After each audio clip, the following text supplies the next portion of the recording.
Hello, I'm Dave and this is Logan, out once again for a walk in the countryside. Thanks for joining us. Now today we're at the pretty village of Ashmore in North Dorset. It's about 5 miles southeast of Shaftesbury and 20 miles southwest of Salisbury. And we're very close to the Wiltshire-Dorset border. And we're going to be walking a roughly 3-mile circular route. We'll have a wander through the village. We'll head south. We'll try and find some boundary stones. We'll be checking out some ancient earthworks, crossing hopefully a Roman road and then back into the village and along part of the Wessex Ridgeway as well. Well, I'm filming at the beginning of April. It's a bit chilly at the moment, but the sun is expected to come out later and hopefully it should brighten up. It should be perfect conditions for walking. Do come along with us. Well, we'll start off the walk with a little wander through the village itself, starting at the southern end. Oh, what a delightful little bus stop. And next to it, I wonder what this was once, some sort of iron signpost, I don't know. And there's the war memorial. Well, folks, is there a more idyllic setting? I don't know. Very much the centre of the village. Ashmore actually is the highest village in Dorset at 700 feet above sea level. And it's mentioned in the Domesday Book as Ashmore, which means pool where ash trees grow. And centuries ago, hilltop settlers around these parts would dig holes into the permeable chalk and line them with clay to create a dew pond, basically a pond fed by rainwater, because there's no actual spring here. And because it's so high up here, the pond very rarely dries out. And this pond was possibly created in either Roman or Saxon times, possibly even earlier. Certainly there was a Roman road nearby. And the pond would have been used by villagers as well as cattle coming along the old drove routes on their way to market at Salisbury. But, as I say, it's so beautiful. On the western side there, you've got gorgeous thatched property. I think that's called Pond House. Now, I don't know if you can see this on the GoPro. I'll try to take a photo, but there's a little shoal of what looks like goldfish on the top there. Looks as though they're feeding, getting flies. In fact, looks as though there's 2 or 3 of these shoals. What a lovely sight. Well, slightly older viewers might remember the old TV series Old Country with Jack Hargreaves. And one of the series used to start off with the first scene showing Jack leading his pony around this pond. Well, I haven't got a pipe, but I'll see if I can reenact that with a whippet.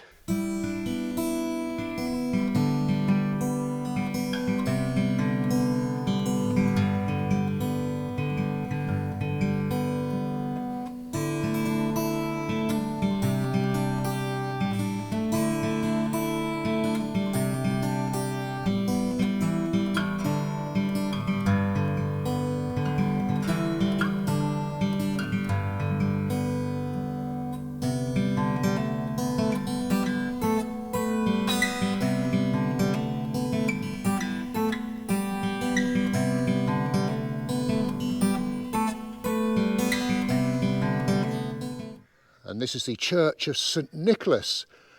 There was a first record of a church here around about 1200, and it was dedicated to St Nicholas in 1423, but it was entirely rebuilt in 1874. Only the 13th century chancel actually remains of the previous building. And it comprises of a nave, a chancel, north aisle, north vestry, an organ chamber and a south porch. And it's got a bell turret on the western gable, and I think it's got the one bell. Right, in we go. Now I have found some lights. Now, there is a font here, but I don't think this is the one they use because it's all planted up with some Easter eggs. It's a fantastic rose window up here on the left. I'll put a photograph up for you. Beautiful church. Let's have a little wander through. There's the pulpit. Ah, there's the font in the corner there. Beautiful stained glass window above the altar. And a magnificent looking organ on the left there. And there's some terrific carvings on the arches as well. Again, I'll put some photos up there. Really quite charming church. And just next to the church, and I can just see it through the trees there, is the old manor house. Parts of that date to the 17th century. There's a lovely corbel pattern on the side there. Oh, look at you, little sweetie. Spring very much here, lambs about. You almost look like a little dog. I haven't seen that type of breed before. So sweet. And virtually opposite the church is this Wesleyan chapel, which dates from 1855. Apparently most of the villages were Methodists at the time. I don't know whether it's still in use or could be a private house now, not sure. Well, just going back to the pond, I should really mention the Philly Loo Festival. I mentioned that the pond rarely dries out, probably about once every 20 years. And in days gone by, the village held a feast or celebration, and its origins are not really fully known. It's either a celebration of the pond always being constantly full of water, or perhaps Midsummer's Day, or possibly the end of the filbert or hazelnut harvest. Anyway, in 1956, the custom was revived as an annual festival called Philly Loo, and it takes place on the Friday nearest to Midsummer's Day. Well, the festival begins with a green man arriving in a procession, and he takes part in the first dance to start the evening off. And then Morris men arrive with dancers, then there's public dancing led by a band, and then at dusk torches are lit, and then a horn dance begins, which is sort of a medieval folk dance that dates back to the Middle Ages. And basically there were 6 men with antlers, the horns, along with 4 traditional characters. I think it was Maid Marian, a bowman, a hobby horse and a fool. And then finally the celebration ends with torches lit around the pond and everyone holding hands for the last dance. And there are games and stalls and a lot of beer. Sounds like a good excuse for a good knees up. I must come next year. Now this lovely building here is called Stag's Head Cottage. Now there was never a pub in the village, mainly in deference to the squire's Quaker beliefs. However, there was a tap room where beer was served from taps, possibly in this cottage. Now this very alluring cottage here is called Mullins Cottage. And there was a story of a hanging at Washer's Pit, which is to the southwest of the village. Squire Barber, who bought the manor of Ashmore in 1634 and lived in the village until his death in 1662, was said to have dreamt one night that there was a woman in distress at Washer's Pit. Well, a Mrs. Mullins, his cook, volunteered to investigate, provided she could use the squire's horse. On reaching Washer's Pit, she found a woman hanging by her hair from an ash tree above the well there. Well, as she was cutting the unfortunate woman down, she was set upon by men hiding in the bushes. However, Mrs. Mullins managed to mount the horse and carry the woman back to the village. Well, Squire Barber was so pleased with her that he gave her this cottage to live in, and it's still known as Mullins Cottage today. Although I should say there are a number of different versions to that story. You know, as you're walking along here, looking up at these thatched properties, if it wasn't for the fact that there are bins outside and the odd car parked up, you could be forgiven that you'd been taken back in time by a couple of centuries or so, can't you? I love the what is that, pheasants on the top of the thatch of that building up there. Now if you look on an 1896 map, you'll see that this building here was the smithy, and indeed still some horseshoes in the window called the Forge, and look down in the front here. This is where they used to make wheels. They would have put a wooden sort of wheel down and then perhaps a metal rim down that's all heated up, and then splash it with water to cool it down. And well, I think that's how they did it. But it's lovely to see that it's still here, and a trough there as well. And that building up there is well, another Methodist chapel. So originally it was a hall for the Sunday school. I see there's a date of 1904 on there. But in the 1960s or 1970s it became a chapel. Well, it looks like it may well now be a private house. I'm not 100% sure about that though. And this is Ashmore Village Hall, built in 2005. And it looks out onto the cricket pitch. This is the home of Ashmore Cricket Club, who play in Division 4 of the Dorset League. And apparently last year they were 5th out of 9 in the league, winning 8 of their 16 games. Oh, what a beautiful village Ashmore is. Okay, we now need to kick on with a walk and head out into the countryside.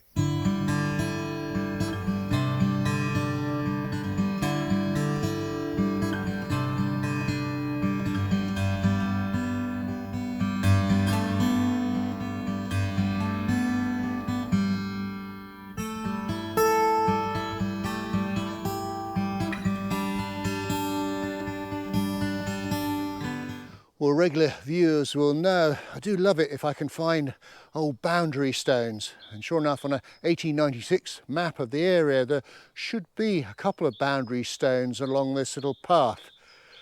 Can I find them? No. In fact, I think this is about the 3rd walk in a row I've done in sort of north-eastern Dorset, and have had absolutely no success at all in finding them. I reckon there's a phantom boundary stone nicker. Anyway, the reason why they're here, this little path I'm on is actually on the Wiltshire-Dorset border, and I think the little wooded copse that I'm in is called the Wiltshire Copse. So we might not have found the stone, but it's a lovely little path through shaded wood.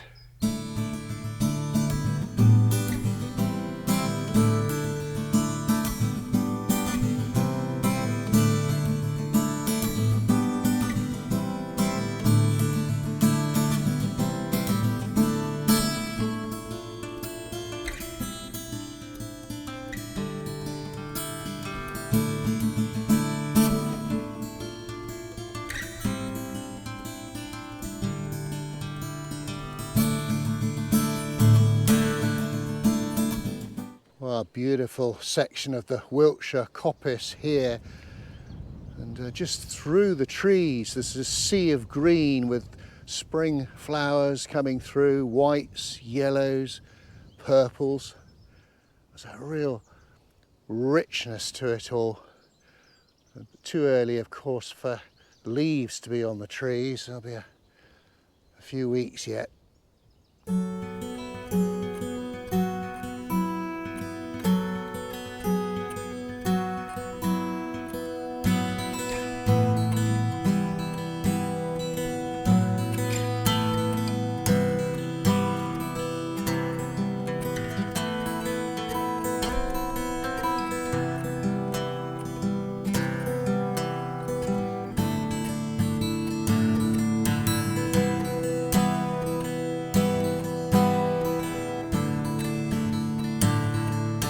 I think it's going to be one of those days when I'm not going to be able to find things that I'm looking for. A current Ordnance Survey map even shows a fairly significant earthworks that I should have passed through. Again, I can't see it. It should be behind me. It certainly shows on a current map and an old map there's a bank of about 900 yards long. Now, it's only 2 foot high, and there's a ditch on the northwest side which is 25 foot wide and 2.5 foot deep. And in the distant past there would have been some form of settlement here. But I've been up and down this little path which is supposed to go through it.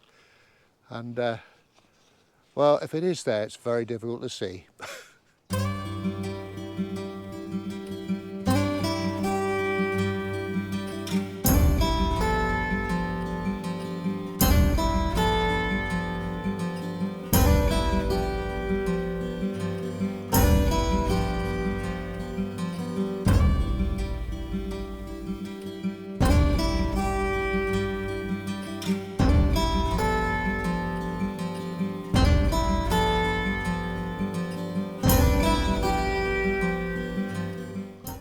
I tell you, the sun is quite glorious now. Bit of a breeze. Hopefully it's not affecting the audio too much. Now, update on the route. We've now changed direction and heading southwards along the side of a field. And this little section, we're asked to keep dogs on lead.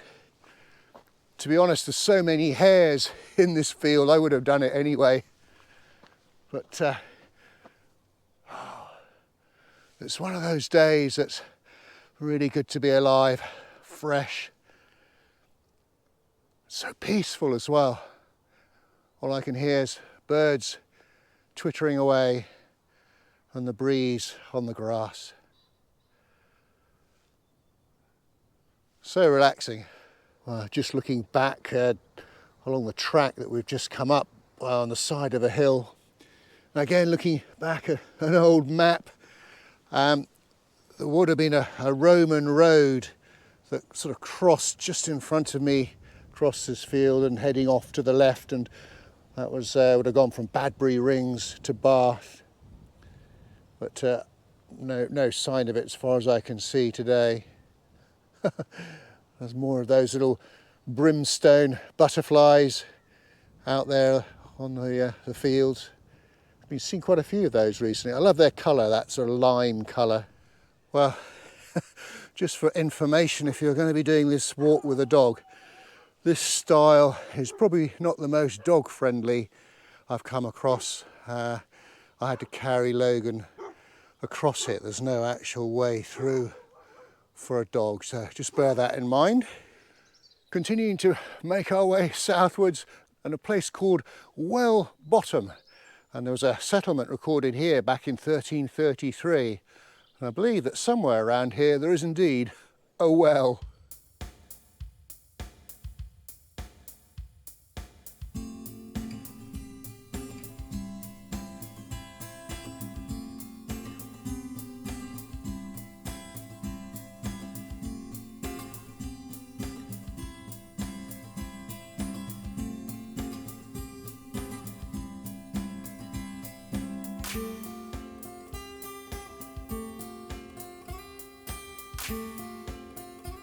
Well, I've just passed the most amazing cottage. I couldn't film with the GoPro because there were folk in the garden, but I took a still. If I win the lottery. Right, we're still continuing heading southwards. Looks like we're going through a wood of conifer and along a track called Elderen Row, I think it's called.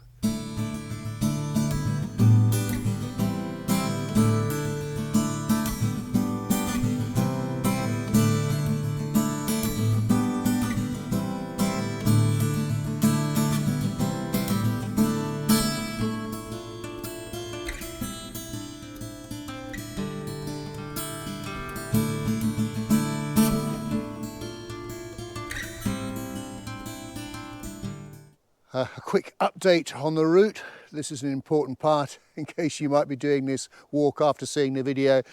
We've come up from Well Bottom, and the sign here, we need to follow the path back 1¼ miles to Ashmore. We're actually now on the Wessex Ridgeway, which is that 136-mile long distance path that goes all the way from Marlborough in Wiltshire to Lyme Regis on the sort of Dorset Devon border. I think it was opened in 1995.